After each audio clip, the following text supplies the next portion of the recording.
In today's video, I'm going to teach you how to delete your search history in Canva with a quick and easy tutorial. If you've been using Canva for a while, you might have noticed that the search history can become quite cluttered over time. This can slow you down and make it a bit tricky to find what you're looking for.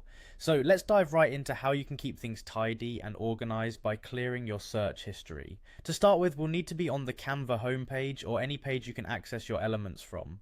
Look for the left-hand panel. This is where you'll find most of your navigational tools, including text, photos, and elements. For this task, we'll be focusing on the elements option. Go ahead and give that a click. This is the section where you typically search for visual elements like graphics, shapes, or lines to add to your design. Once you've clicked on elements, it'll open up a new panel on the right with a search bar, recent searches, and various categories of elements to choose from. Now let's direct our attention to the search bar. This is where all your previous searches are stored, and it's what we need to address. Click directly into that search bar. As you do this, you'll notice a drop-down list appears showcasing all your recent search queries.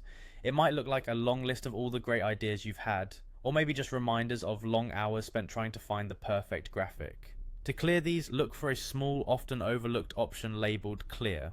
It's usually found just below or beside the search bar, easily missed if you're not looking for it. Click on that and you'll see your search history vanish, leaving the area nice and clean. This little trick is fantastic, not only for maintaining a tidy workspace, but also if you're sharing your screen and would rather not display all your past searches. And just like that, your search history is cleared.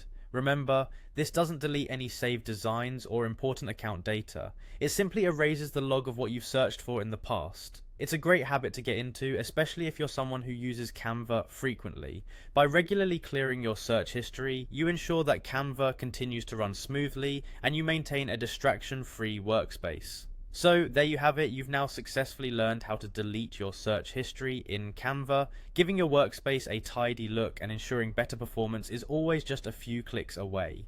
Keep this tip handy and Canva will remain an efficient and effective tool for all your design projects. Thanks for tuning in and happy designing.